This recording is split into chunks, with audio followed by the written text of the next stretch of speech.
Welcome to the fifth and final afternoon session in the Democracy in Focus series. I'm Andrea Woody, the Divisional Dean of Social Science in the College of Arts and Sciences here on the Seattle campus, and a professor in the Department of Philosophy. I'll be the moderator for today's event. I want to take a moment to recognize and thank the many people who have made this series possible. Spearheaded by the Provost's Office, this series is a collaboration of faculty and staff across the UW campuses. Today's session's been organized by the Social Sciences Division of the College of Arts and Sciences in collaboration with the Evans School of Public Policy.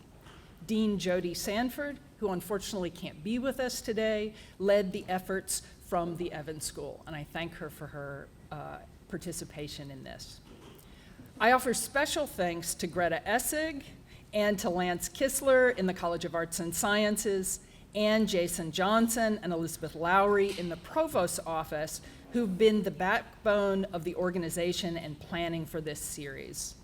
I also thank the staff from the College of Arts and Sciences Dean's Office for helping with event logistics, including making sure the pizza showed up today.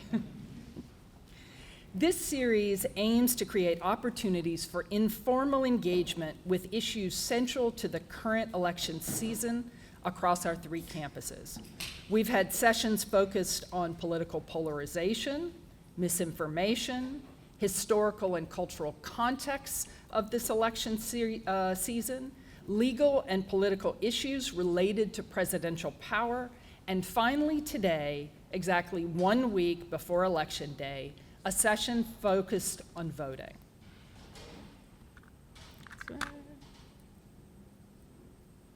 Now, each session in this series has its own structure and rhythm. Today's session is titled, Who Votes and Why Voting Matters? Professor James Long will start the session by providing an international comparative lens for thinking about voting habits in our own country. This will be followed by a panel of faculty and staff drawing on their professional work as well as their personal histories to offer reflections on voting, why it matters, and how it's meaningful for individuals. The panel will also provide information about the many opportunities here at the University of Washington for political participation and civic engagement. Following the panel presentations, we'll have time for questions and discussion. Now, let me briefly introduce the people who will lead today's discussion. James Long is professor of political science and co-founder of the Political Economy Forum at the University of Washington, Seattle, specializing in democracy, voting, and election security in a global context. Having observed elections in Afghanistan, Kenya, Ghana, South Africa, Egypt, and Uganda, he is the co-author of The Social Origins of Electoral Participation in Emerging Democracies. Abigail Garcia is program manager at the Student Diversity Center at UW-Bothell. While receiving her master's in education from the University of Houston, Abigail has worked for diversity, equity, and inclusion spaces in several higher education institutions across California and Texas prior to coming to the University of Washington. Katie Baird is professor of economics at UW-Tacoma. She specializes in public economics and public policy. Recent projects include analyses of the financial burden that out-of-pocket medical costs place on citizens in different countries, and research examining the effect of drop boxes on voting patterns here in Washington State. For 3 years, she wrote a bi-weekly column on public affairs in Tacoma's News Tribune, the second largest newspaper in Washington State. And in 2015, she was elected to Pierce County's Charter Review Commission. Professor Baird has recently published a memoir, Growing Mangoes in the Desert, based on her experiences with a village in Mauritania that she first visited in 1984 as a member of the Peace Corps. Jose Mendoza is Associate Professor of Philosophy at the University of Washington, Seattle. He's the author of The Moral and Political Philosophy of Immigration, Liberty, Security, and Equality, and has published extensively on the philosophy of migration. His current research centers on migration ethics, Latinx identity, and racial justice. Michael Ali Sundman serves as Program Manager for Student Civic Leadership Development at the University of Washington's Community Engagement and Leadership Education, CELI. In this role, Michael supports and mentors cohorts of student civic leaders through the Ellis Civic Fellowship and the Jackson Monroe Public Service Fellowship, guiding them in building impactful community partnerships and deepening their leadership skills. He also leads the Democracy Dogs Coalition, a campus-wide initiative of students, faculty, staff, and community members promoting nonpartisan democratic engagement, and oversees the Husky Leadership Certificate Program, empowering graduating students to reflect on and demonstrate their growth as leaders. Quite a panel we have. We're live streaming this event to allow audience members, both those here in the room and those joining us online, to be involved. We will be using Slido. Going to slido.com and adding the event number, or simply using the QR code, will allow you to submit questions throughout today's session. On Slido, you will also be able to see the questions submitted by others. And you can upvote as you decide which questions you're most interested in discussing in the discussion period following the main presentation. I'll now turn the program over to Professor Long.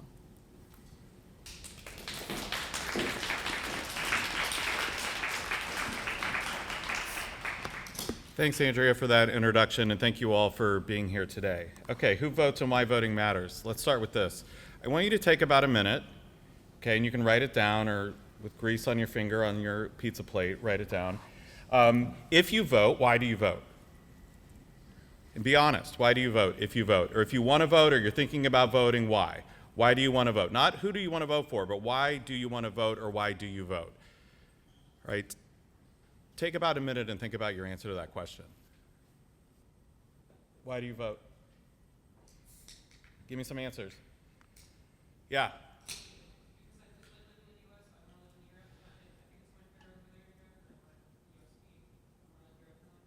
Okay, you want the U.S. to be more like Europe? Other reasons? Yes.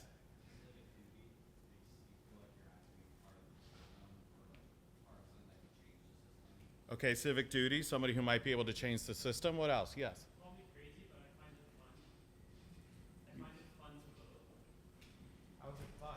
Just reading a packet, researching candidates, it's fun to me, I guess. Okay, what else? Yes. Social pressure. What do you mean social pressure? I don't like when my friends look at me kind of, with that raised eyebrow. If I say I didn't vote. But you could lie, right? Oh, lying's the greatest. But no. Okay, what else? Yeah.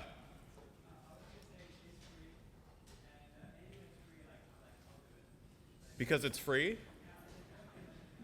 Okay, what else? It's your right? Okay, yes.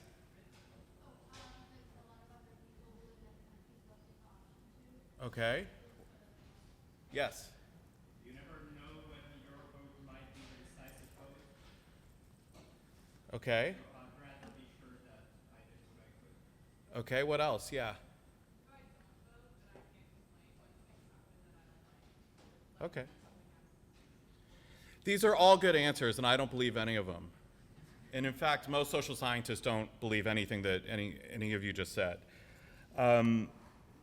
They're great answers, but guess what? They don't really make sense, and this is why. Voting is irrational. It takes time, and the likelihood that your ballot proves decisive is almost zero. So there's almost never an election where one ballot proves decisive, but even if there were, the likelihood that you know that it's going to be yours is zero. So it takes time. It takes time to vote because you have to gather information about the decisions you're going to make. It literally takes time in the state of Washington, filling out the ballot and then finding a ballot box or putting it in the mail, or in other states or in other countries actually standing in line for a polling station. And because it's costly and takes time, and because one person's vote never swings an election, it's actually irrational to vote. And yet what's interesting is people still vote. People vote overwhelmingly in countries that have elections worldwide. Okay, so this is just a map of the average voter turnout in most recent legislative elections in countries that have elections. And what you'll see is there is very, very high voter turnout, even though I just said, why do people vote? It's irrational. Your vote doesn't, your vote is not going to swing the election, and it takes you time. And is that a red pointer? Okay. What you'll notice here is it's not just in wealthy countries and in consolidated democracies like in Europe and in North America that people vote. People overwhelmingly vote in other countries. Now, a lot of Latin American countries have compulsory voting, so that's why that number is high. But Africa has some very, very high turnout as well, as do parts of Asia. And so if it's irrational, why do so many people vote across contexts and across countries? Now, even though it's costly and no one ballot ever swings an election, voters in countries around the world turn out. And what may surprise you, and this is kind of the focus of a lot of my work, is we find that voters in countries where it's extremely costly to vote are sometimes even more likely to vote than in countries that it's not as costly. Does anybody know what this is a picture of? You should know this picture. This is iconic. Yes? Close, 1994. This was the first multiracial election in South Africa after the end of apartheid. So this was the first time that a majority of South African citizens could actually vote, because under apartheid, the people of color were not allowed to vote. And so this was the first time that they legally could. That is a line of people standing up to vote, waiting in line to vote. Okay, so you may say, well, James, it's not really that costly to put, a ballot in the mail in the United States. This is very, very costly. These are people, it took 3 days in some polling stations to vote in the first elections in South Africa. There were all these cases that judges had to intervene to say the polling station can stay open because people were lined up. Look how orderly they are. And just ask yourself, I'm not being cynical, just ask yourself, if you had to stand in that line, would you still vote? Do you think most Americans, if they had to stand in a line like this, would still vote? Okay? And it's not just costly in terms of the time it takes to vote. And one thing you should know, maybe you don't know, is in a lot of countries it's still on election day in-person voting. Voting by mail is kind of a uniquely American thing. In most countries like South Africa today, you still have to stand in line to actually vote. So it's very, very costly in a country like South Africa, yet South Africa has very, very high voter turnout. And not just South Africa. What about Afghanistan? In Afghanistan, you'll see here that this is men and women. When Afghanistan had a civilian government and people could vote for their leaders, men and women voted in separate polling stations. These are women all lined up waiting to vote in Afghanistan, the country in the world where it is worse to be a woman and a girl. All of these women who are adults have decided to stand in line outside in the heat to actually vote. And these are men standing in a line as well to vote. And the reason I bring up Afghanistan is in Afghanistan, voters turned out to vote when the Taliban explicitly threatened voters and said, we will bomb polling stations on election day. And they did. And yet there were still millions of Afghans who turned out to vote in their election. So again, extremely costly, yet people are willing to do it. This is a picture from Kenya. And this just shows you again the lines of voters and how long it can take to wait. But people pay an enormous cost to vote in terms of their time. And this is a day where people are not at work. They're not able to otherwise make their livelihood, but they're paying this extreme cost to actually vote. So what explains why, when none of these one individual ballots are going to throw the race one way or the other, and it is so costly, even to the point of where people might be literally risking their lives, why so many people then still vote?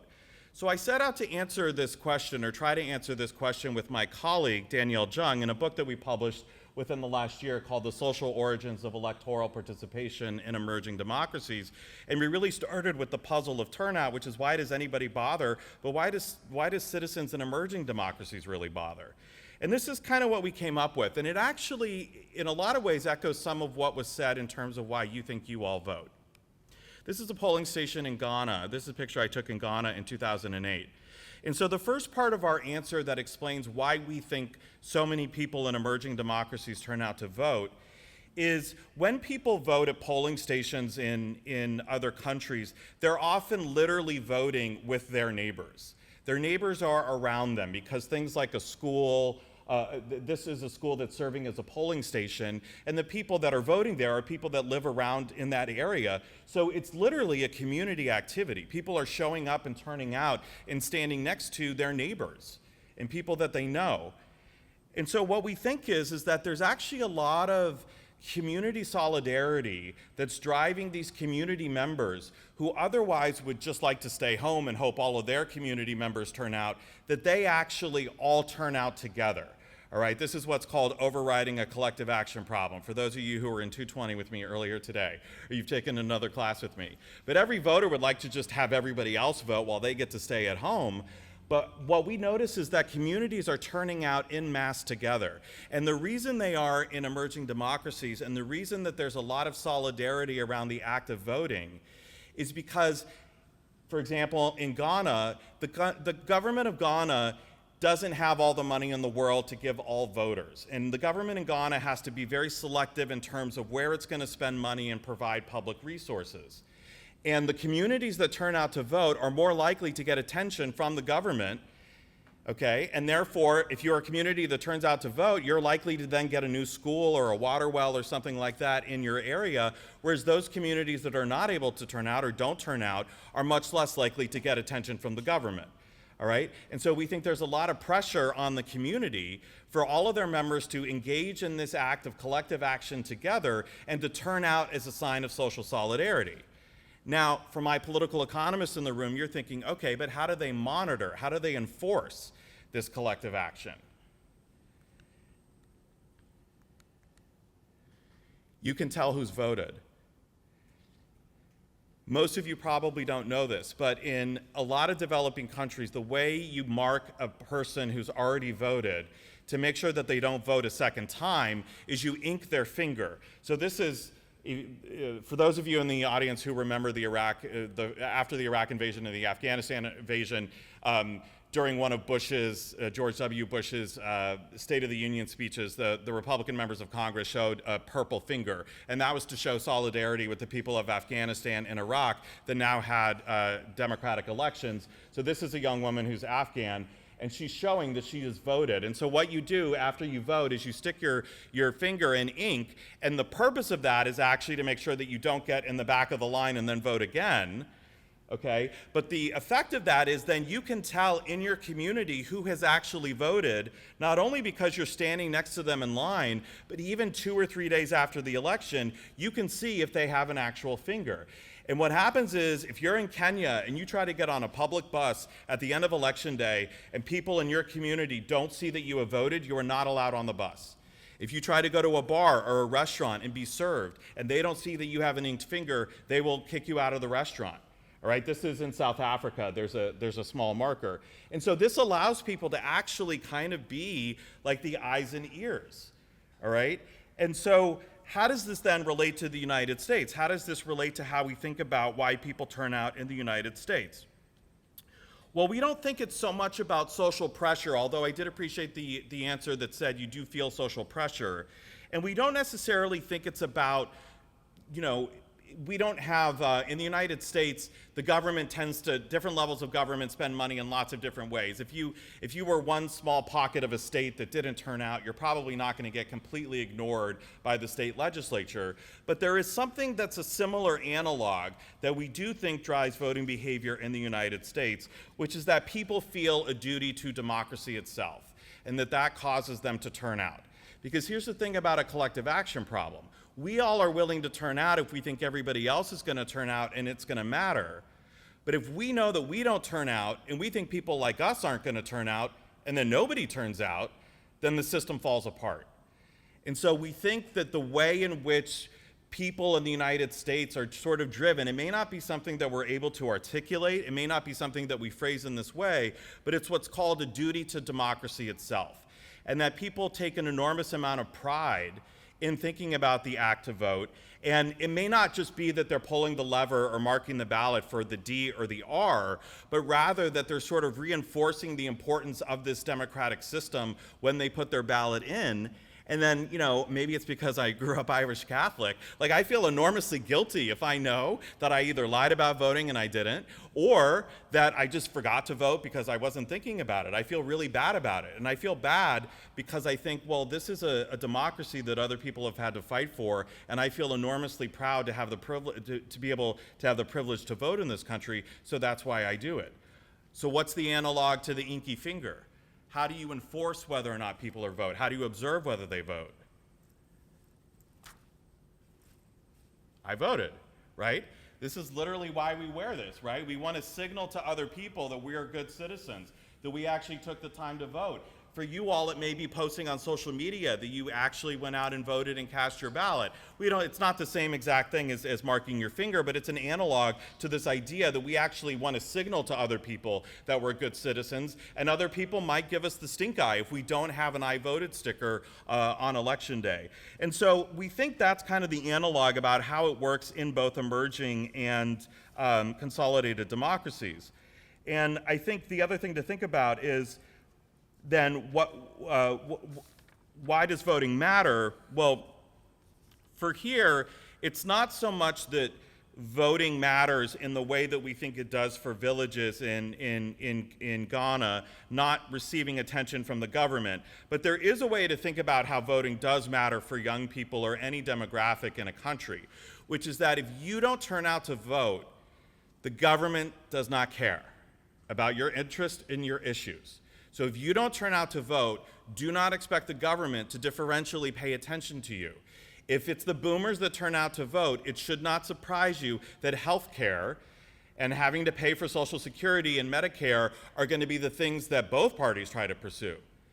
Conversely, it should not surprise you that if it's young people that turn out to vote, that the policies that the government is going to be talking about, or at least one of the parties, is going to be college affordability, abortion rights, jobs for young people.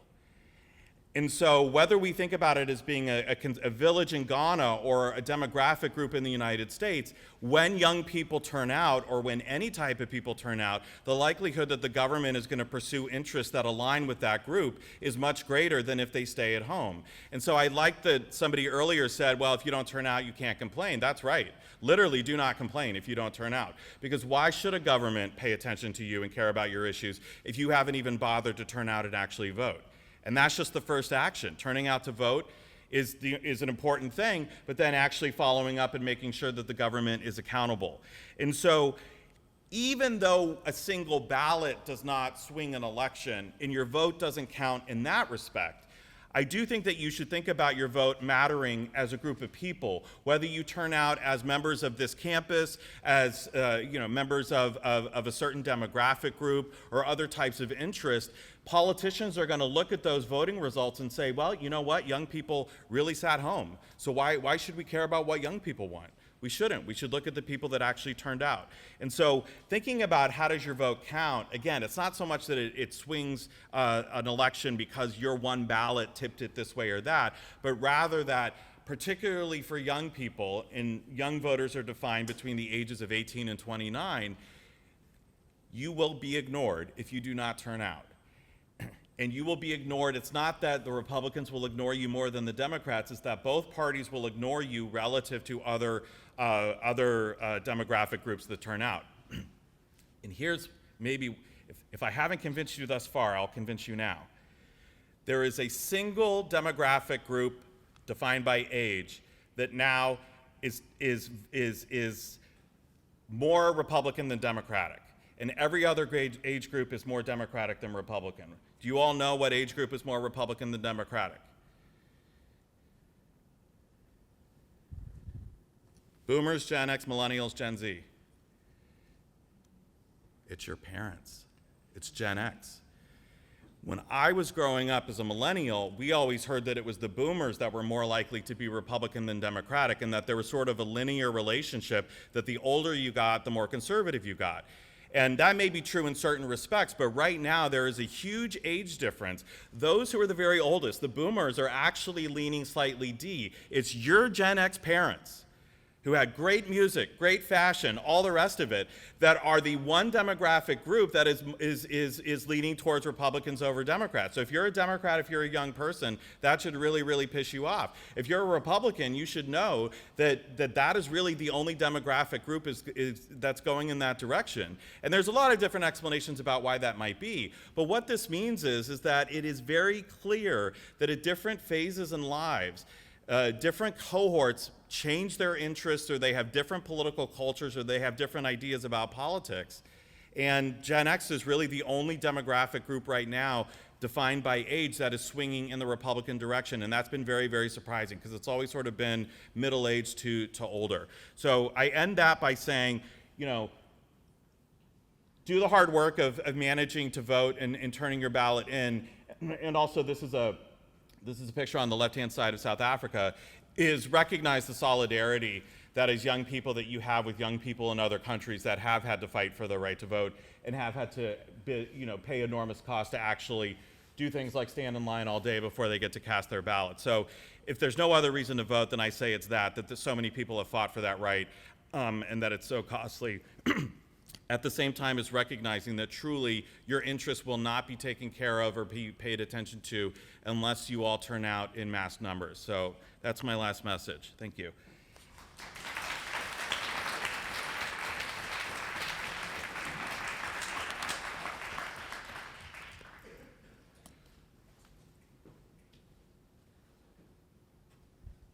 So just a quick reminder before we move to our panelists. Here's Slido, so if you have questions, get them up so that people can be upvoting them. The chances that they'll get answered go way up if you don't wait till the end to actually submit your question. Okay, we're now going to turn to our 4 panelists, and our first person to offer us some reflections on voting and its significance is Abby Garcia.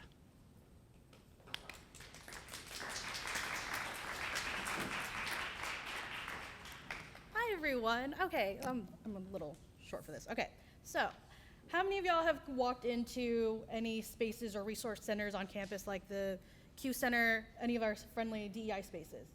Are y'all familiar? Have y'all ever stepped in, went to programming? Cool. So that's kind of what I do over at the UW-Bothell campus. My name is Abby Garcia. I got my master's at the University of Houston, and I got my undergrad at Cal State Northridge in Asian American Studies and journalism PR. So voting and communication, media literacy, that's all super critical for me. So when we talk about voting and civic engagement, you kind of just see your staff members, you're just another NPC who works for the institution, am I right? I used to think that.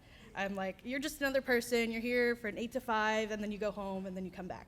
But do you think about the impact that they're having on students, on programming, or influence on campus? Not really? It's okay. It's okay, because I think we're all just NPCs at the end of the day. So when we think about civic engagement and voting, for me, my mom's birthday has always fallen on election day. So it's always like, could it be a good day? Could it be a bad day? Hey, Mom, we might have to celebrate your birthday on another day. But it's increasingly important for me, or valuable for me, because I come from a mixed status family. Do any of y'all know what a mixed status family is? Kind of. I'm not seeing any heads. So a mixed status family means there's at least one person in your family that is considered undocumented or who is not considered a citizen. So my mom is that person for me. She is the pride and joy of my life. She is my rock, and she is my everything. So knowing that she is my rock and my everything, and knowing that her birthday falls on election day, it's increasingly important for me and my family in particular to show up and vote. Because at the end of the day, I'm voting on her behalf. I'm voting on the behalf of other folks who have mixed status families, who are undocumented, and I carry that torch with me every day, because I think about the lives that are impacted by local elections, whether you think about it or not. So some of the identities, I've always been passionate about higher education. I've been passionate about people. I think my earliest recollection of getting involved in politics and or nonprofits, community engagement, was when I was in middle school. It's very interesting to know how like people get involved or what matters to them, but it really appeals to me when people's lives and when people don't care. When people don't care, you tend to notice why don't they care, and asking those questions and digging deeper, right? So for me, I come from the University of Houston. That was my last institution. And I was there when Roe v. Wade was overturned and SB 17 was overturned. I don't know if any of y'all have looked at any higher education news, but in Texas, SB 17 was a law that was passed that basically banned all DEI offices, programming, and funding. So I'm standing there freshly out of my graduate program, and I'm like, okay, well, I don't get paid enough to be here. That's one thing. But two, now my rights are being taken away, and now my job is on the line. If you've ever been passionate about a job in your whole life, and they go, you can't have that anymore, how do you just turn your life upside down within the matter of months? So that's not to pull on your heartstrings, but that's really real, right? I did not have agency. I did not have residency in Texas because I hail all the way from California. But that loss of agency was extremely important, extremely impactful, because the vote of my community affected how I lived my life. I didn't have that voice. I didn't have that agency. I couldn't advocate for myself. I could go up and go into the president's office and say, hey, can you care? How are you going to respond? And I got nothing. So when you lose that sense of agency, you lose so much more. So then how do you pivot? Then you're looking at survival, right? I would hate for anyone in this room to have to think about survival as their only state of mind. And how long do you live in survival? How long have other people have lived in a state of survival? So when we think about agency and voting, how many of y'all are graduate students in this room? Okay, a couple. Nice. Have y'all lived in Washington your whole lives? Or did y'all move out of state? Right? It's a big jump. And if any of y'all are ever looking into graduate school, it's a big jump. A lot of institutions, you might want to stay as a legacy student, or sometimes you want to move out of state and you want to explore. That is a beautiful decision and a beautiful choice. But with being an out-of-state graduate student, you are at the whims of local elections. And that's extremely terrifying, because then you have to think about planning, moving, and again, survival. So when I think about this particular moment in this country's history, it's scary, because I know when I have to walk in after election day, I have to look at my students and say, how are you doing? Knowing that I'm still dealing with my own feelings of whatever the election results may come, but I'm looking at them and they're looking at me, and I know that I'm just gonna stare at them dead in the face, not sure what to say, because that's real. I oversee about 7 students. We have we got a handful of students in our office. I know there's UW Seattle has a couple more, but I have to look them in the face knowing that they carry so many different diverse identities and backgrounds, and knowing that I'm experiencing exactly what they're experiencing, maybe like slightly different, but it's scary. It's scary to be in that position, and it's scary to not know and not have the answers. And I think at the end of the day, I encourage y'all to go and vote and to, be a part of the electoral process and be a part of this process, because, if you're not voting on behalf of the community around you and the community at large, then they lose that sense of agency too, because they're looking at y'all. So thanks y'all for your time. I appreciate it. I'll pass it on to our next person.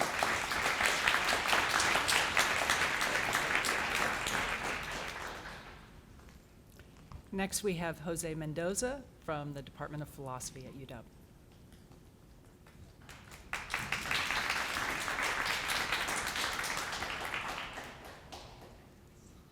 Hi, folks. Thanks for coming. Thanks for organizing all this. This is great. I think what I'm going to tell you is a story about how I became a voter. I think that'll kind of an interesting way of going about this. So, both my parents were undocumented immigrants, and I grew up in Southern California. I grew up very Catholic. I was an altar boy, and one of the things that drove me at a very young age was a sense of justice. Which was grounded in my Catholicism, the idea that to do justice is to do right by the widow, the orphan, and the stranger. And these were stories that I learned, going to church.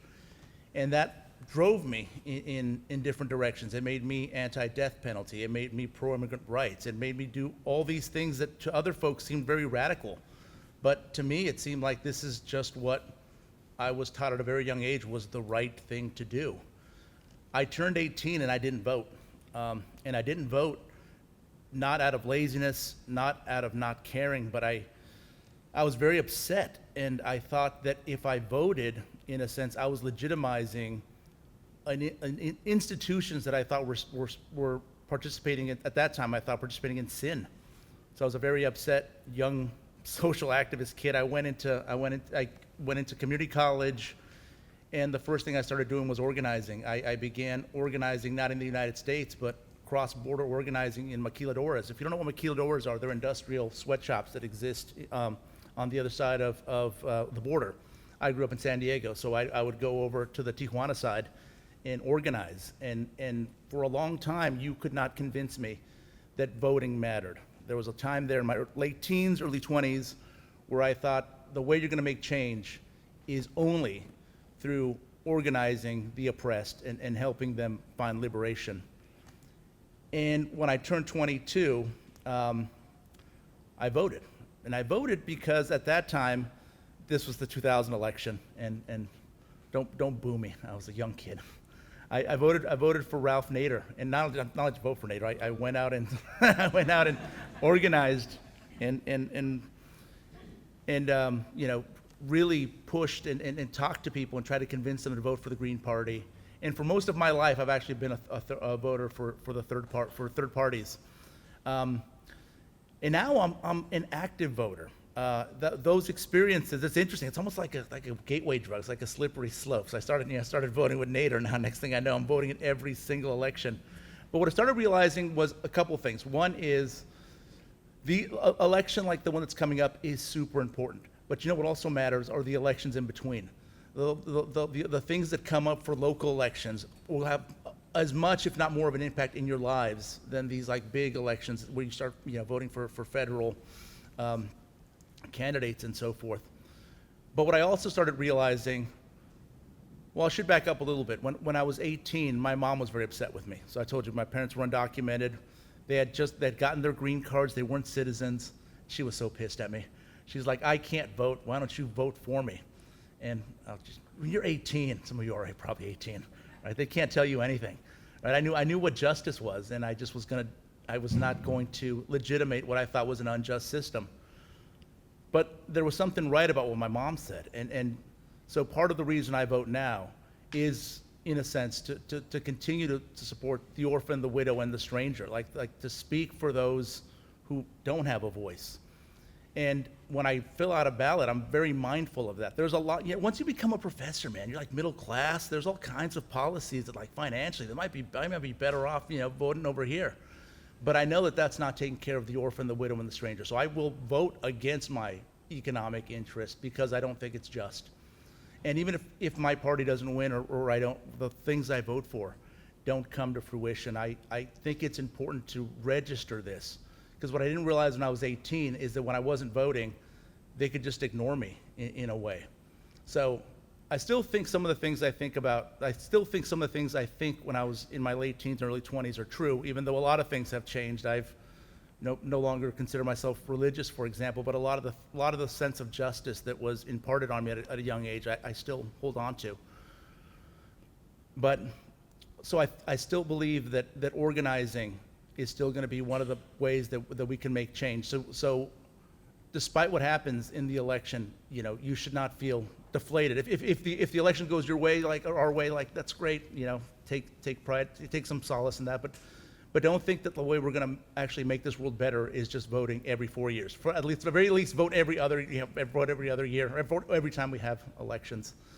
But also continue to organize and don't think that it's just politicians are going to hand you the things that you're going to need, right? You're going to have to fight for them. Is what I've learned in my life. Other folks' lives might be different. My life has always been you have to fight for the things that you need.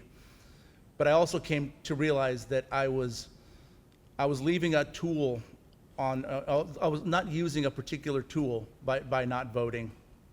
And I've also come to realize that being so hard about like, well, I'm never going to vote for any mainstream party, that might have been too hardcore now.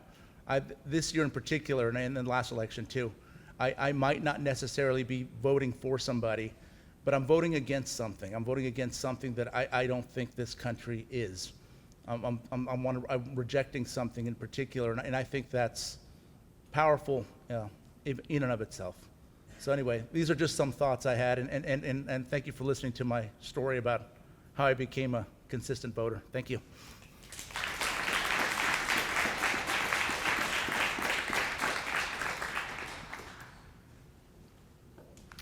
Next, we have Professor Baird from UW-Tacoma.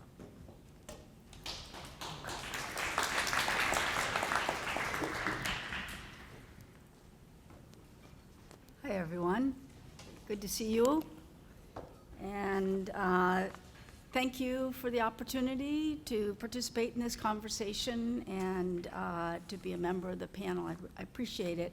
I took my assignment to speak to you seriously, and I took quite a bit of time thinking about just my own life and my own experiences I have. And so I'm going to share some of my memories from my life that speak to our topic today of the importance of voting and of civic engagement. For sure, my first memory of civic engagement comes from early life. My parents were both politically active, and they were always out campaigning for one candidate or another. And then during the summer, we would attend barbecues for usually political fundraisers to raise funds for their candidates. And we'd always attend those. And then I'd come home and I'd always be wearing somebody's shirt that was promoting some candidate. This is a picture of my mom, and she's got a shirt for Patsy Mink, who was running for Senate at the time. At dinner time, the conversations would often turn to upcoming local and state elections, and I pretty quickly adopted their attitudes about the candidates, and come election time, we'd all sit on the couch and watch the election results come in, just like I'll be doing a week from today, and probably a lot of you will be doing as well. I still to this day, for some reason, remember the remorse that I had, as well as the entire family, when Tom Gill was not elected governor of Hawaii when I was 12.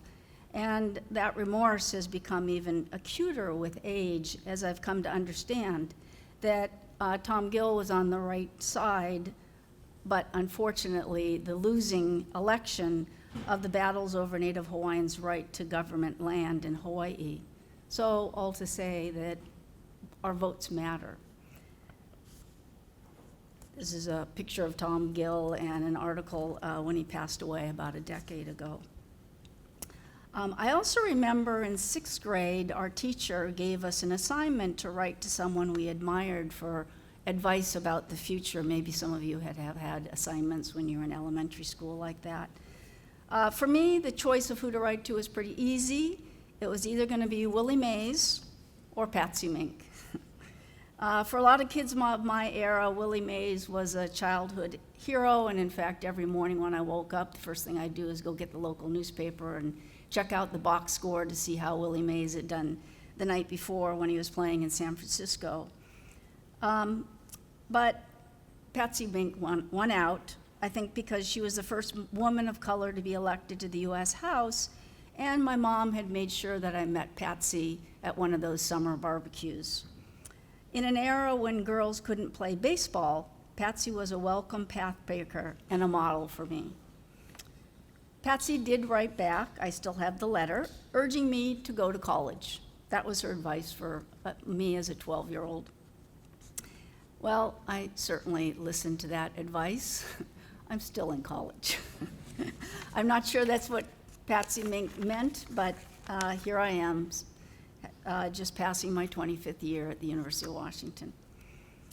In my 20s, I was fortunate to have a unique experience of living in a society where you couldn't vote over who makes the laws that govern you. This occurred when I served for 3 years as a Peace Corps volunteer in the country of Mauritania. Since independence, Mauritania has been ruled by dictators of one ethnic group that not just failed to represent the people I lived with, but degraded them. The government was abusive, monopolized power, and after I left, it killed many of them. I realized that a bad government you can't change left people without the sense of agency and national identity that democracy fosters, and that we should all cherish and protect. Again, voting matters. Fast forward a bit, about 10 years ago after my kids were off to college, I figured I had had more time to devote to my community, and I answered the appeal in our local newspaper, the News Tribune, and threw my hat in the ring to be part of our county's charter review committee. For this, I actually had to be elected. The experience of campaigning and trying to get people to vote for me was eye-opening.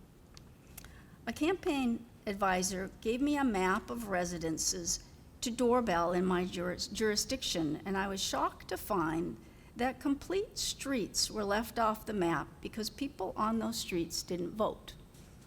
Although now I understand from James they were just being rational. I was stunned to see how select the voting population was and realized how successful campaigners had to target only those who vote and leaving the others marginalized. After being elected and serving my term, I've since turned this troubling awareness into a couple of research projects that I wrote with some political scientists analyzing what gets people to vote. In winding up, we were asked to reflect on what this moment in time means for us. And I have to say I have mixed feelings about that as a nation. On the one hand, the degree of polarization and the fact that many of us don't talk to each other when it comes to politics is incredibly demoralizing and leaves me very anxious about the future. Yet I'm also extremely encouraged by how quickly over the last decade political representation has opened up to a vastly more representative population than it's ever been in American history. Hopefully some of you out there in the audience will also be running for office. Several of my former students have run for office, and some of them have been elected. One former student now has his eye on the governor's office, and I'll be out campaigning for Andre as soon as his time comes. For this reason, I also have to say that I have a lot of faith in the younger generation, most of you out there, to help us guide us through these troubling times that we find ourselves in. So I hope you all recognize the privilege we have to vote, and you go out and vote. Thank you very much. And finally, we'd like to welcome Michael Sundman.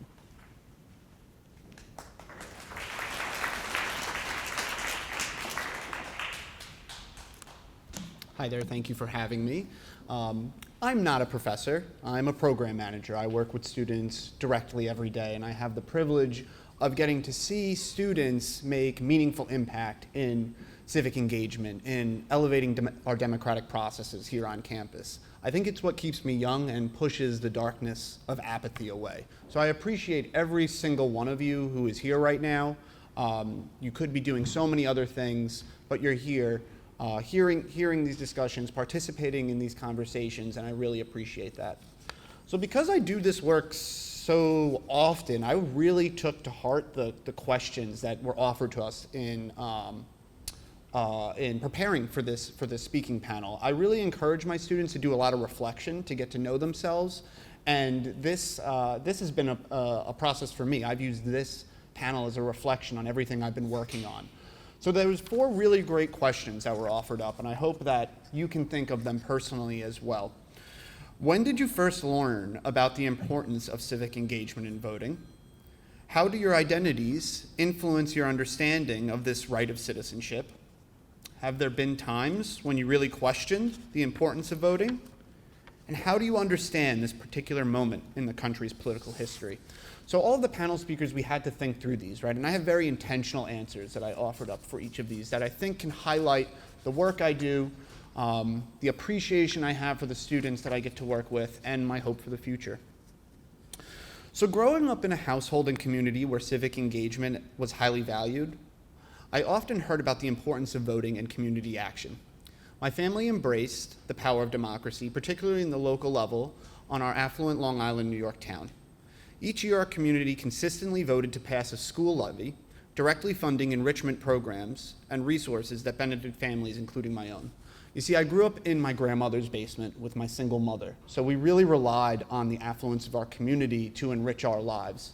And I'd always remember, like, even coming home from elementary school, the teachers would put stickers on us telling our parents to go vote for the levy. So I was kind of like a walking political ad from a very young age, coming home, reminding my mother, hey, if I want a new Little League uniform, you gotta vote, right? And it was so nice to be part of a community that so intentionally volunteered to pay more taxes. So for me, taxes are never a dirty word. They're something that really can benefit a whole community, especially when that community values the people that make up that community. So like I said, my single mother really relied on these funding to help support my brother and I. It resulted in a lot of exemplary after-school programs that enriched our lives from pre-K through high school. So it was a very tangible correlation between voting and how it can serve the community from a young age. Additionally, my first job was working as a community liaison for my local state assemblyman for one of the 5 towns that he represented. And I got to work with a lot of other students from other communities. Long Island's very segregated by real estate. It's very homogenous what town you come from. So this was like my first opportunity to meet students who weren't Irish or Italian Roman Catholic, pretty much. And I immediately noticed that there was a big, stark difference in their aspirations and excitement around college. Like everyone that I went to school with, all my friends, we knew what schools we wanted to go to. We were excited to go to football games. We wanted to spread our wings and develop socially. But I wasn't really seeing this from these other towns. You know, a lot of these towns had first-generation students. And they couldn't even like name some of the big state schools or the big schools around. And I really wanted to change this. I noticed in my town a lot of the houses had college flags where maybe a mom or dad had gone previously. Students wore college shirts and hats to school all the time, kind of increasing the visibility of the college experience. So what I wanted to do was, you know, before AI, I hand wrote all these letters to presidents of every D1 college in America, asking them to send us marketing materials, hats, t-shirts, anything they'd be willing to give away.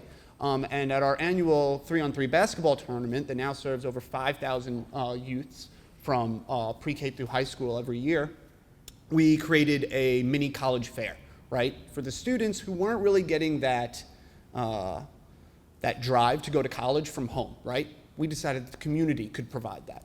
So this was like some of the first things that really got me engaged with civics and voting, right? Civics can be directly impactful to the local community as well as voting. I try not to get so lost in the national picture because if I did, it would really just, like I said, that apathy, the darkness of apathy sets in. So how do my identities influence my understanding of this right of citizenship? So I'm a first-generation Iranian American. My identity profoundly shapes my appreciation for the right to vote. I understand how precious and hard-won this right is, especially in contrast to the experiences of those in my father's homeland. My family's journey immigrating through diaspora to the US to seek freedom and opportunity gives me a unique perspective on the importance of the right.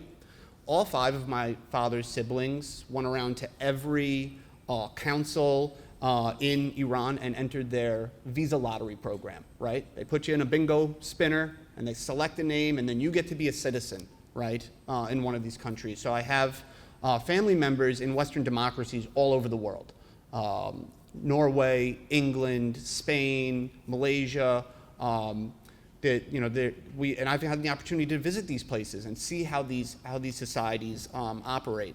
So for me, voting represents an act of gratitude and responsibility. It honors the sacrifices that my family has made, leaving our homeland to find some place where our voices could matter, right? My aunt got pregnant and was gonna have a daughter. And immediately the whole family went into action to get out of there, right? To provide our family more opportunity into the future.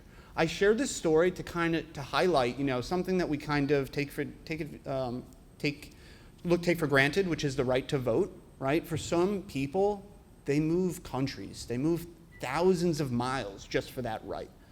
So that's what you're adding to when you go out and vote. You're honoring those people. You're part of that story.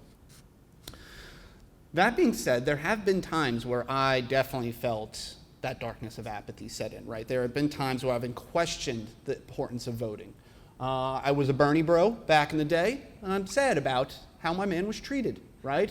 I've had to get over it. There are other things too, right? During specific divisive times, I've always wondered, is voting enough, right? I'm more into movements. I had hoped when social media came out, there would be a youth movement that came out of it. I'm still holding on to that. But it seems like voting is still our path forward for now, right? Until there are, I don't know, another COVID, I guess, something else that could unite us. Again, I just don't see it happening just yet. And I also think knowing about systemic issues makes it more likely to think, hey, voting really isn't doing anything, right? If you know about redlining, if you know about voter ID laws, gerrymandering, if you know about how, parliamentary systems in Europe as opposed to our system here, the lack of coalition governments, how difficult it is for third parties to take track, it can really start to get heavy, right? And I'm not even talking about the Electoral College, like my therapist told me not to bring it up, but yeah, there's that too, right? So, all these things can really make it difficult for you to stay, to move towards the light, right? To want to vote, right? I think working directly with students engaged in voter action work has reinforced my belief that voting is still a critical starting point. That's what I'm telling myself, that voting is the starting point. It's the box that we can all check. I'm going to talk to you all a little bit about democracy bingo in a little bit, and I think of it as like the free square, right? In civic action, in civic duty, voting is that free space. If you're eligible, why not, right? So how do I understand this particular moment in our country's political history? I see this moment as both a call to action and a turning point. Our polarized political climate has exposed significant gaps in our democratic processes and emphasized this urgent need for more inclusive civic engagement, all while our trust in mainstream media and the emergence of populist media is coming. I think that's going to be a big part in this election and going forward. I believe young people, particularly first-generation Americans and individuals from diverse backgrounds, are uniquely positioned to lead us toward a more equitable democracy.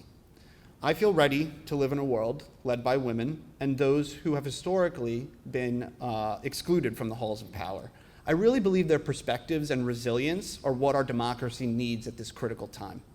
At UW, I see students rising to this challenge every day, whether through the Democracy Dogs Coalition, which I have a sign-up form over there, and I'll tell you a little bit more later, Democracy Bingo, which is all on your table, as well as the Husky Leadership Certificate. So if we have any graduating seniors that are getting ready to graduate, definitely come connect with me after this.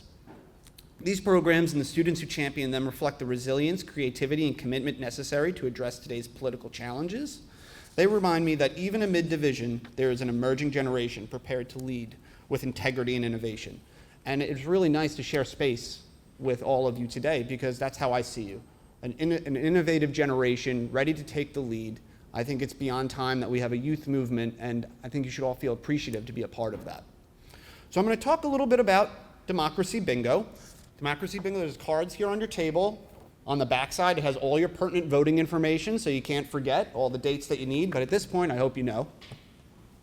So on this side here, we have all the different ways you can be engaged civically, right? There is no free square on here because voting, right, well, this will pretty much be this diagonal bingo. You'll pledge to vote, you register, you vote, and you can track your ballot. So if you'd like, everyone in here, if you vote, you could submit this online at the end of January and be eligible for prizes. Tickets to Sounders games, tickets to Storm games, things like that, right? Some swag from UW Athletics, some stuff from Starbucks.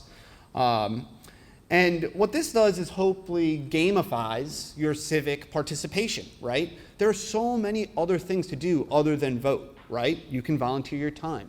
You can write to influence. You can learn how to spot mis and disinformation as the rise of populist media emerges. If you follow this QR code on this piece of paper here, it'll take you to the digital aspect of this. And each one of these tiles you can click into, and it has a litany of different activities, opportunities, or reflection guides to help you check off these different issues. So even today, I think just participating today, there are probably some, engage on campus, listen actively, dialogue about issues respectfully.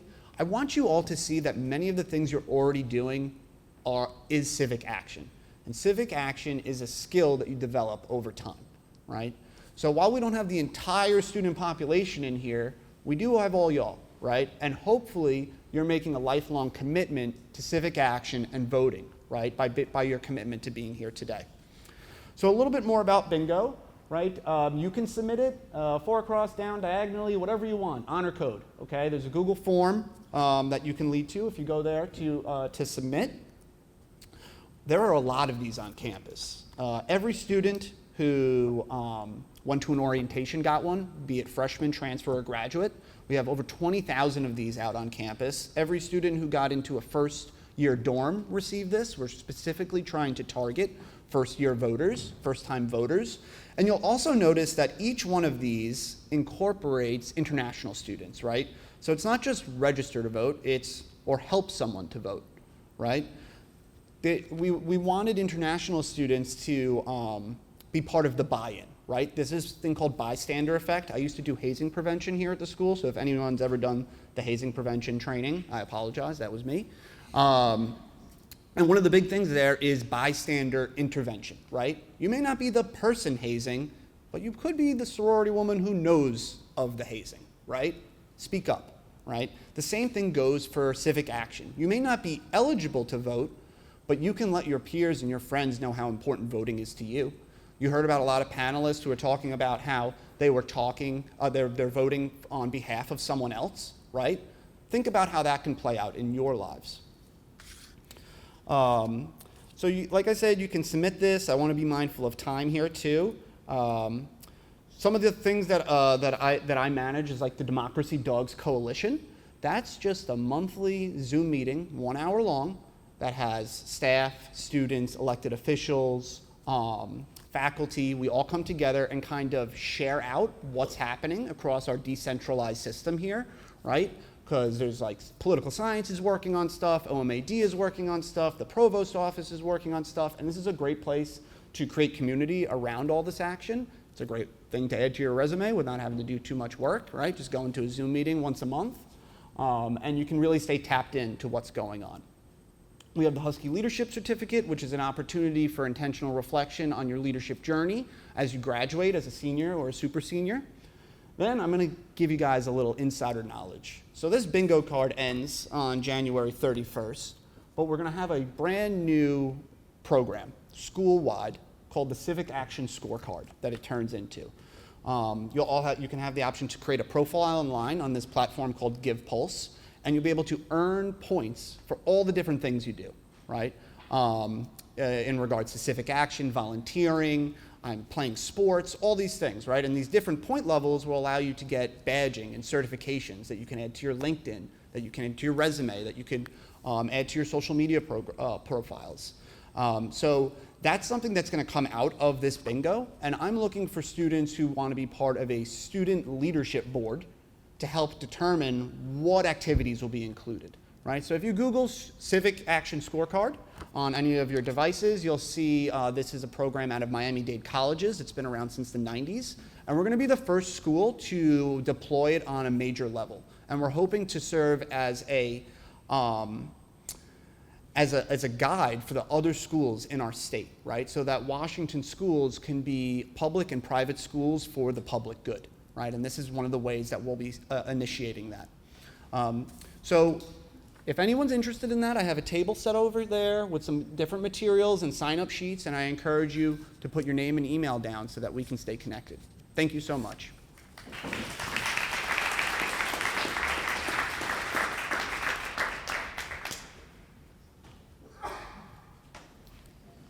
so now I want to invite all the people who have presented to come up, and we're going to have a Q&A session.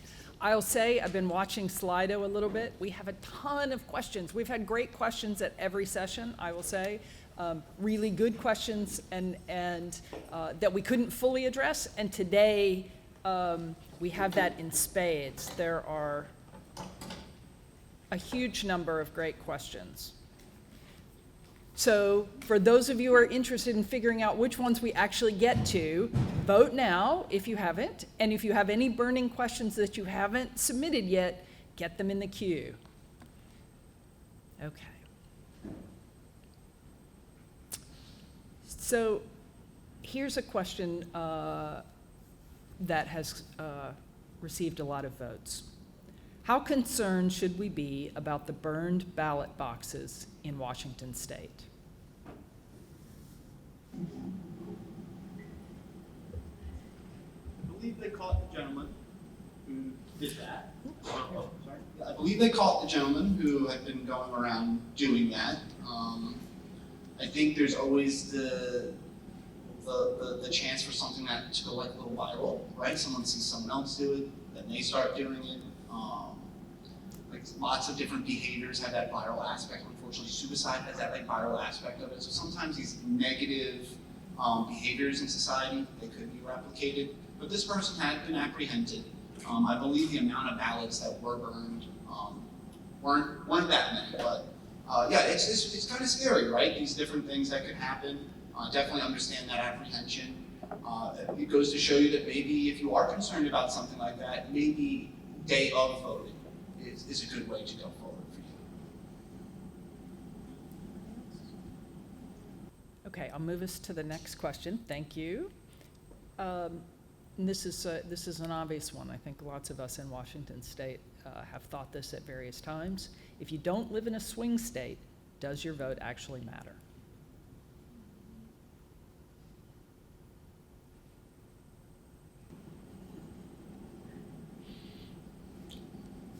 While I'm holding the mic. Yeah, I mean, I liked your joke about the electoral college. I mean, I feel the same way. It's just really, it's not great because so many of our votes don't matter. But, you know, that's only for the presidency. There's a lot of other, you know, the attorney general, who's the governor, who's on your city council. There are a lot of other elections that are very impactful for all of us, other than just the presidency. But yeah, I hope that the electoral college ends in your lifetime. Somebody else wants to say? Yeah, I just want to reemphasize that, you know, maybe the presidential vote may not matter, but there are still other initiatives that are on your ballot that impact your community members. So that's also something that does impact you more directly. If you feel like you're kind of like in the cosmos of like what is the political like process or electoral process. So still care, you know, like you're going to impact others. Your vote matters. Your vote is going to impact your community members and your community members at large who are unable to vote. So yeah, thank you. And it is worth stating that there are some very impactful initiatives on the ballot this year in Washington State. So here's another question for the group. Since we only have two parties, I'm going to actually combine a couple questions here. Since we only have two parties, voters who have specific issues feel if they withhold their vote, they'll be more listened to. How do we address this problem? And here's the related question. Couldn't it be the case that a cohort not voting attracts more politicians' attention?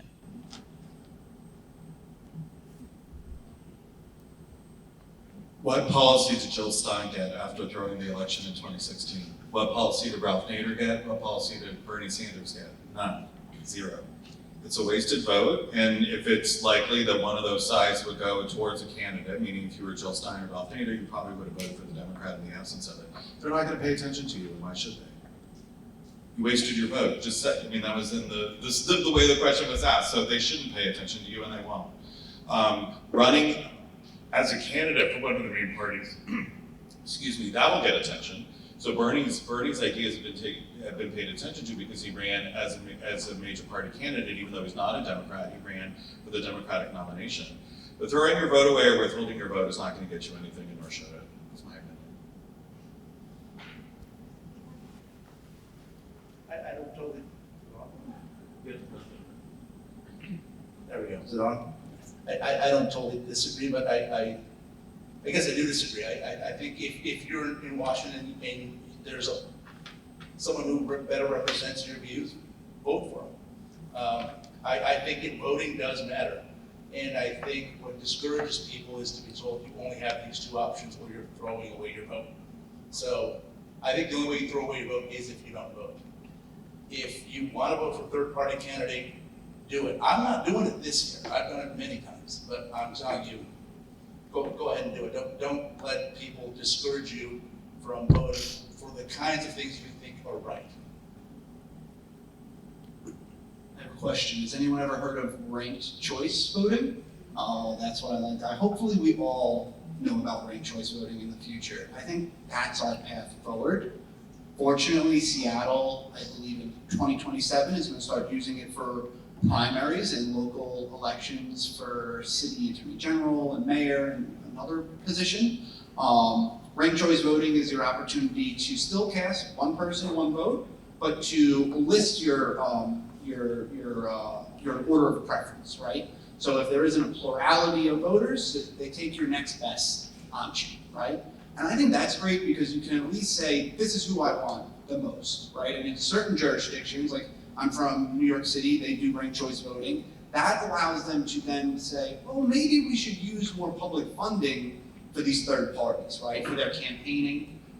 So that's a way for some jurisdictions to look at how much public support there is for a third party. So like my previous panelist said, if you're in one of those jurisdictions, let your voice be heard because they might not get elected, but that party could then potentially get more funding from public finances in the future. Is there any evidence that mail-in voting reduces turnout among some groups because they don't have the same social pressure as in-person voting? Katie, maybe this is some of the work you've done, but the issue for mail-in voting for young people is young people tend to move around more and then forget to update their registration. So I think that's why there's a differential effect for young people, at least in Washington. Young people's turnout in 2020 in Washington was 60%, which was 10 points above the national average, which is 50%. And overall turnout in Washington is usually between 80 and 90%. So it's so easy to vote, but I think it has to do with registration and moving for young people. Well, I'm going to ask another question that is echoed. There are multiple questions that touch on this, and this is the most general one. What would it take to reform the Electoral College? Even voting in a non-swing state for one of the two-party candidates, the more that there is a mismatch between the national popular vote and the Electoral College vote, the more it will push for reform. So this is another reason even voting for a president in a non-swing state matters to drive up the margin overall. I think that pushes for reform. UW's main social media account recently shared a post about the Electoral College. And I thought it was kind of brazen, almost nonpartisan. I really liked it. So I suggest you go check it out, talking about our path forward to get rid of that. That's on the main UW social media account. I'm very pessimistic, and it's because there's a lot of racism in this country. If you paid even slightly any attention to what Trump and his ilk were saying in Madison Square Garden recently, there's a reason they were picking on Puerto Rico, right? Because, to get rid of the Electoral College means suddenly Puerto Rican votes matter, right? And that's a problem. So I think that might be an outcome, but I think the things we have to do to make this a reality are kind of daunting. Again, you should vote, but I really am pessimistic that they're going to get rid of the Electoral College. It doesn't matter what the mismatch sort of is. We've already seen this mismatch. But to do that would mean that certain states would have to give up some of their power, and some of these states go with a very particular party, and so that party doesn't want to, wouldn't want people. But I think it's more likely we'll get other things. But I'm very pessimistic that we'll get rid of the electoral college anytime soon. Not because I like it, I think it's terrible, right? But that's anyway. Feeling really pessimistic today, but normally I'm very optimistic. But, I might be a little bit more optimistic, again, maybe like in your lifetime. I mean, I just read an article about a week ago or a few days ago that there's some people are envisioning a scenario where President Trump wins the popular vote, but he loses in the electoral college. So I think if that happened, I think the sentiment against the electoral college will be more widespread than it currently is. That's one thing, if it ends up being more than just happening just to the Democrats. And then there is this other movement where states are voting to allocate their, you can correct me, James, allocating their electoral votes according to the popular vote. But they're only doing that once you reach a critical mass. And so that would allow a good number of states to basically undo the electoral college without having everybody undo it, because if so many states are allocating their votes according to the vote rather than all or nothing, then that could just undermine the current way that votes are allocated. And I don't know how many states have done that. Yeah. But all states take the statewide popular vote. You're saying apportionate to their electors. They would divide their electorates. Yeah, I'm not sure how many signed up for that. Can you describe some strategies to help voters balance their own self-interest with the pursuit of the common good? Aren't they the same? I have a lot of family members, my wife does in Iran, who want us to vote for Trump because they think chaos will result in that regime changing. They don't think status quo will result in that regime changing. I kind of agree, but I would never do anything like that. I just couldn't. Like, I have friends that would be too deeply impacted. There are women in my lives that would be too deeply impacted to do something like that. I think, we don't all have chances to be heroes all the time, but this is a chance to be heroic, right? And to vote outside yourself and to think of others and vote for the world you want to live in, not for the world that you live in, right? What would benefit you. I don't want to pay my student loans, that's for sure. You could just vote that way. Some people vote on the price of ammunition, right? Which candidate is going to make my bullets cheaper? So there's a lot of that, single issue voter. So if you find yourself to be one of those, I wouldn't shame you for that, but I would advise you to think of your community, think of your neighbor. I'm big on universal health care. I think that's the way our nation should move, because I don't want my neighbor to die from leukemia. I'll pay so my neighbor doesn't have to die from leukemia. I think that's a good thing. So just kind of make those philosophical kind of decisions, right? And maybe you could help us with that a little bit. I mean, I don't know if I can help you with it. I think I've always been fine paying the price for my self-righteousness if I'm paying the price. And I think this is actually what I became a voter in some sense. I thought that at a certain point I was being self-righteous and I was passing the cost on to other folks. And I don't know where this got ingrained in me, but that's sort of the way, I forget who, someone said it's really fun to go through all the ballot measures, and I think that's probably one way to start. I think we get so hung up on like the president and like the top of the ballot, and there's so many things down the ballot, and the way I approach these things is exactly, I can't say any better than you just said, even though I'm a professional philosopher. There's a sense where like, what kind of world do I want to live in? And like look through all these issues, and I think, well, which ones of these, are going to make this a better place? And I begin from the assumption not where I am right now, but I think of like the least advantaged person in the society. Like what does society look like? Think of your society and think of the least advantaged person.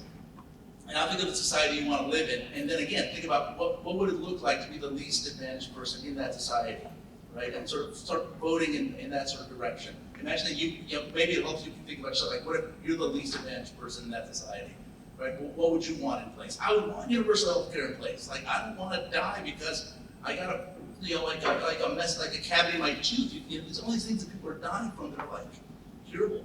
And that's not the world I want to live in. And if that means that suddenly then I vote and my taxes go up, then that's what happens, right? Like, I'm happy to pay for my own self-righteousness, but I'm not going to voice my self-righteousness, the cost of my self-righteousness onto other folks.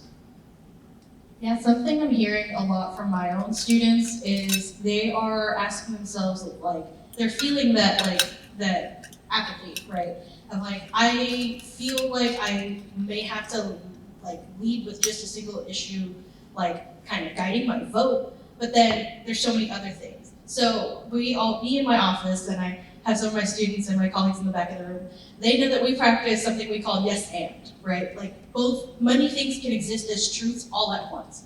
But it's up to y'all to decide like what percentage of it is gonna matter and how that may affect, I know Ian's gonna be part of that, Haiti. But it's gonna be important for y'all to know that like, it's not just yes or no or black and white, right? I think of things in percentages, and so I'm hoping y'all will view that many issues that are on your ballots or that you're concerned about can encourage you to get out there. So I'm going to cluster some questions that are all pointed at the same general issue. So the first question is, what affects citizens more, local elections or national elections? And then someone said, why is there not enough emphasis on down-ballot local elections that voters have the greatest impact on? And then the third related is, what is the best way to stay informed on state and local politics? Social media isn't reliable, but sitting through council and board meetings isn't realistic. I'm an avid open participator. I rely on voter guides, like The Stranger is a publication that I trust. I start there, right? They kind of like point me in the right direction on things that I'm not as informed in. And it's very local, right? So I think like a local newspaper or a local zine, something like that, can be really helpful. We're seeing some newspapers shy away from making such endorsements now. So I think it's that local journalism, right? Rely on them. Those people are in the trenches every day. They know what's going on. They have the connections. And I think those voter guides that they create are really helpful. Yeah, I mean, so I think the first two I think were just a yes, right? Can you remind me of the first two again? The first two questions? Basically, are local downstream elections more important, and then why don't we emphasize them more given that people have more direct impact? Right, I think that's, I've always thought this, I don't know if this is true necessarily, but the older I've gotten, the more it seemed like the things that will affect your lives more are these small local things, especially if you become a parent, like, you know, school boards, all these small things. But I just think that there's a way that when you want to talk to people, you want to change their minds, you know exactly, you don't start by asking them like who they're going to vote for. That just like puts people on the defensive. You want to change, yep, this is my old activist stuff. You start talking to people, you find out that like poor people doesn't matter if they're poor people in California or Arkansas, they have a lot of the same problems. And the way you build up like these defensive mechanisms, and we can't have like a good political conversation sometimes, is starting by like, are you on Team Harris or are you on Team Trump? And then that just creates this like, you know, are you a Dodger fan or a Yankee fan, right? It's like, you know, right? It's just, yeah, then we can't talk, right? So you find it.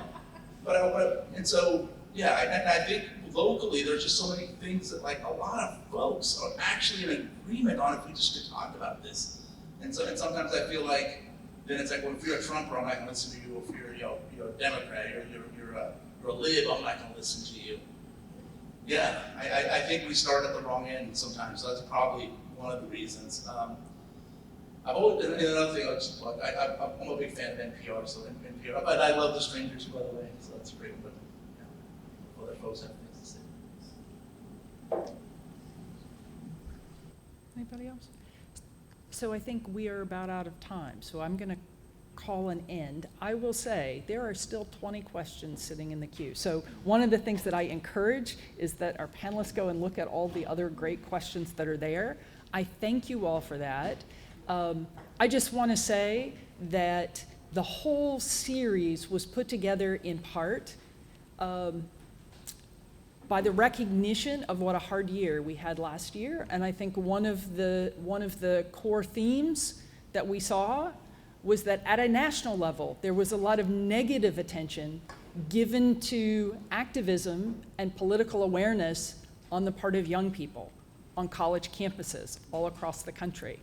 And so we hope that this gave you an opportunity to eat some pizza while just thinking about how you want to participate. And if one of the things I think that came out very strongly today was that there are many ways in which you can be involved, even on the campus, but also as you go out in your communities. One of the things I really appreciate about our panelists is sharing the various ways in which they have been involved throughout their lives, sometimes in relation to their jobs, right? But in many cases, just part of their lives as private citizens. And so we'd encourage you to think about, as you become you sort of take on your citizen identity in the country, and for those of you who are international students, as you think about how you navigate the spaces that you operate in, sometimes potentially as a non-citizen, how you can have an impact and feel like you are part of a community that you are glad to be part of.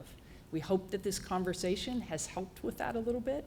And I'll say this is not an end point. So in leaving, I'll just let you know about 2 other events that are going to happen after the election. So the first one is there's a big town hall event on the 7th of November where we will have 3 secretaries of state from Washington State talking about security and election issues in the state.